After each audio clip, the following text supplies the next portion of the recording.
పుట్టుక దినమందు చక్కగా స్నానం చేశాడు, కేక్ కొట్టడానికి సిద్ధపడ్డాడు. హేరోదు తెలుసా మీకు? పుట్టినరోజు చేసుకుంటున్నాడు అయ్యగారు. ఎవరు? హేరోదు. చేసుకున్నాడు. విచిత్రమైన తెలుసా, అసలు పుట్టినరోజు మన పుట్టినరోజు చెప్పించుకున్న వాళ్ళు ఉన్నారు చాలామంది పరిశుద్ధ గ్రంథంలో. ఎవరాళ్ళు? యోబు, ఇర్మియా, వీళ్ళు తమ పుట్టినరోజులు ఏం చేసుకున్నారు? జరుపుకోవాల్సింది అది కాదు. ఈరోజు ఇదొక తెగుల్లాగా చర్చిల్లో పాస్టర్ల పుట్టినరోజులకి. నేను మళ్ళీ చెప్తున్నాను, భయమే లేదు. నా పుట్టినరోజు మీరు చేయటం ఏంది? ఆ పుట్టినరోజే చెప్పించబడిన రోజు అయితే తెలుసా, అదొక వేడుక. చర్చిల్లో వేడుకలా పాస్టర్ని అంత గణపరుస్తారా మీరు? చాలా వాళ్ళు తెచ్చి కప్పుతారా? ఆయన పుట్టినరోజుకి అసలు అదొక వేడుకలాగా. నాకు తెలిసి క్రిస్మస్ కూడా చేయరట. ఆయనకి గ్రీటింగ్స్, ఆయనకి ఇక మొత్తం అదే. ఏమయ్యాడు మీ జీవితంలో? ఆ పాస్టర్ విగ్రహం అయ్యాడా? ఎవరాయన? ఆయనకు కూడా విమోచించబడిన పాపే, అంతే. మహిమ ఆయనకి చెందాలి. పుట్టినరోజులండి అసలు వాక్యాలు చెప్పడం మానేసి పుట్టినరోజులు జనమందరూ వినేటట్టు ప్రభు చేయమన్నాడా? లేదే, చేయమనలేదు ఎక్కడ.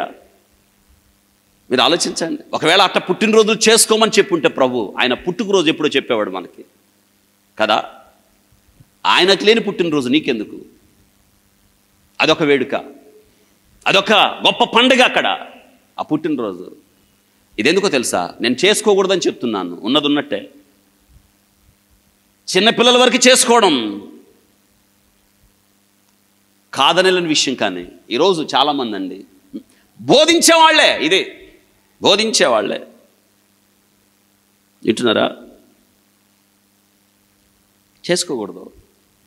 హేరోదు నిలబడ్డాడు కేక్ కట్ చేయడానికి. అందరూ వచ్చి అన్నారు, మాట్లాడుతున్నప్పుడు అందరూ అన్నారు, happy birthday, many many happy returns of the day. అబ్బా, ఈయన అంటున్నాడు థ్యాంక్ యూ అనగానే వాళ్ళు అంటున్నారు, అబ్బా ఆ థ్యాంక్ యూ అంటంలోనే నీ స్వరం దేవుడి స్వరం లాగుంది.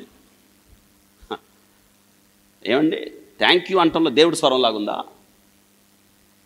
అంటే అతన్ని ఎక్కడికి ఎత్తారు? ఈయన వాళ్ళ పొగడతలకు పరవశం చెందాడు, వాళ్ళని గద్దించలేదు, అంతే.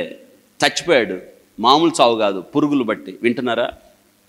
పుట్టినరోజు చేసుకున్నట్టు ఎలా, పురుగులు బట్టి చచ్చుట ఎలా? దేవునికి ఇవ్వాల్సిన ఘనత ఇవ్వకపోతే పరిసయుడు బుద్ధి. ఈరోజు మళ్ళీ చెప్తున్నాను, ఇక్కడున్న మీరు పెద్దలుగా పుట్టినరోజులు చేసుకోవాలన్న ఆశ మీకు వస్తే దాన్ని చావగొట్టండి, సిలువేయండి. ఆ రోజు దేవుని మహింపరచండి. ఒకవేళ మీరు పుట్టుక దినాన్ని మీరు జ్ఞాపకం చేసుకోవాలి అనుకుంటే, మీ బోర్న్ అగైన్ డే ఉందే, మీరు మార్పు చెందిన దినం, ప్రభువును కలుసుకున్న దినం, ప్రభు మీతో మాట్లాడిన దినం, మిమ్మల్ని మీరు యేసుక్రీస్తులో సిలువేసుకున్న దినం ఉందే, ఆ దినాన్ని చేసుకోండి, ఘనంగా చేయండి. ఈ దినం నేను క్రీస్తు చేత పట్టబడ్డాను, ఇది కదా. అందుకే పౌలు గారు దమస్కు మార్గంలో ఏం జరిగిందో ఆ పుట్టుక దినాన్ని గురించి పలుమార్లు చెప్పాడు. వింటున్నాడా? ఇది మనం తెలుసుకోవాల్సిన ప్రాముఖ్యమైన విషయం.